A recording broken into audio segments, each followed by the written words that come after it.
This is my 52-inch Studio Series ceiling fan by Hunter, and I call these hunters Sears hunters because that's the only place I knew that they were sold in my childhood. Some Sears locations had them on display at the stores, whilst I always saw it in the catalog in the late 80s and early 90s. Sears only had them in antique brass and white and polished brass, and they even had a chrome finish with black blades and a coordinating 3-arm spotlight kit. Those are even those are kind of rare, I think, but it has a ribbed side band, kind of like the low profile in the Mayfair. And let me pan over to the Hunter logo on the side. Yep, it's a Hunter, all right. And it's dated January of 1990. There's the canopy. And you notice how it has those grooves where the screw mounts in? Well, most Hunters with this installer's choice canopy, they had them with only on 2 sides of those grooves, and one side just had a hole where you screwed in manually. But this one, I like how you can just, you know, put the screw right down that little chute right there, and it just locks right into place, which is really neat. But for some reason, Hunter just decided to do away with that, which kind of sucks. I have oak showing on the blades. And let's have a look at the other side. It is walnut. And have a look at the vents. Now the vents are almost identical to the low profile. Same with the nose switch housing. It has the same kind of switch housing as does the 1990s low profile models, especially the 5-blade ones. And I do have one. I did another video of that, so you may watch it at your leisure. There's a reverse switch, and it does not have the Hunter logo on the bottom cap. It just has a little right there to that you remove for the light kit. And I got this off Craigslist for $20 a week before Christmas. And no, this is not the one I got new in the box, courtesy of Brian Peterson. That's a totally different one. I got this one shortly thereafter, so it's like I was a magnet for these fans, which I'm really happy.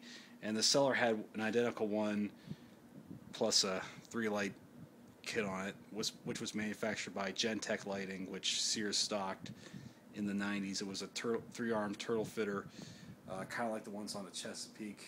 It was antique brass and it had 3 crystal globes on it, which I really thought looked snazzy.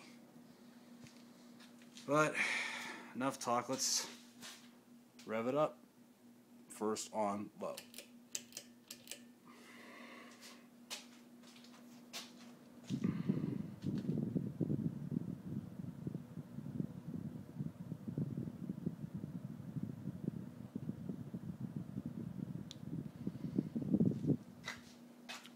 Sorry about that, folks. Finger got in the way there. It was a nice aesthetic load to it. Not too fast, but we're going to try it on medium.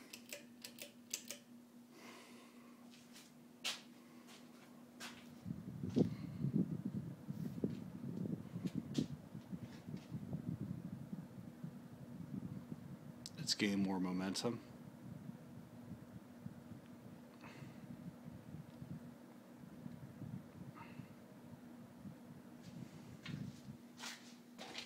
Feeling a bit of a breeze from this fan, but most of the breeze is the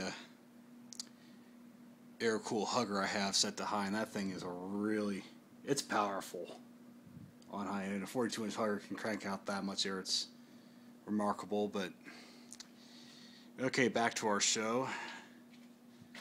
Now we're going to try this sucker on high, see how much air she cranks out.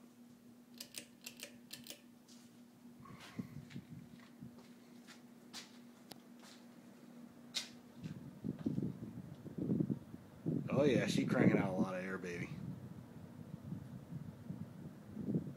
With the exception of a slight wobble, but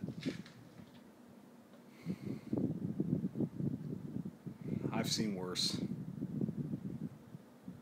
A lot worse.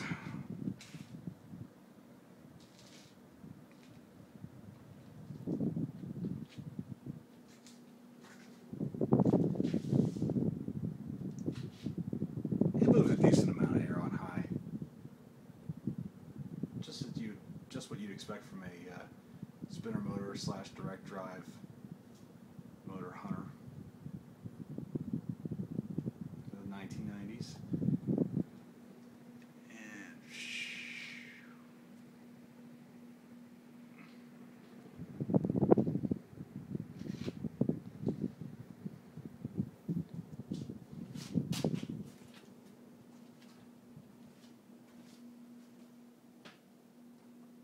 And I think we'll power it down now.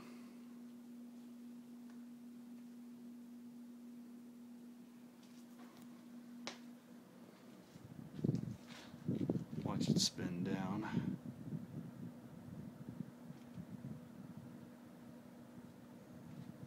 Sure I can get good from this angle without the glare of the LED light in the main bulbs or the main socket.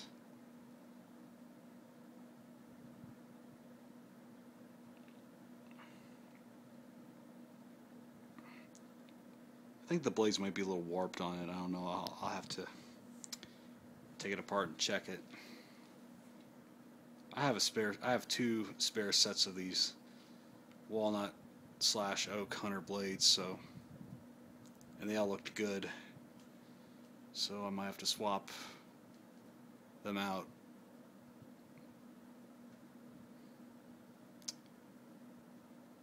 The brackets did not look misaligned, so I guess that was a good thing. Maybe slightly, but the wobble wasn't really that bad anyway, so I wouldn't lose too much sleep over that.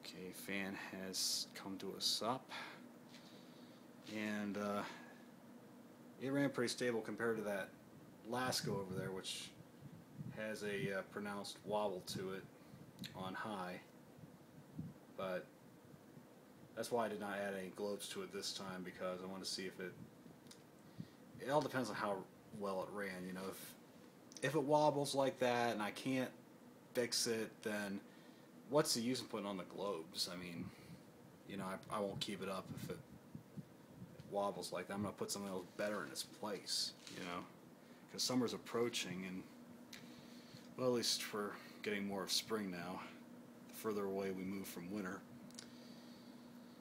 Alright, back to focus. This is the Limelight fan for this segment, and I thank you for watching, and more to come.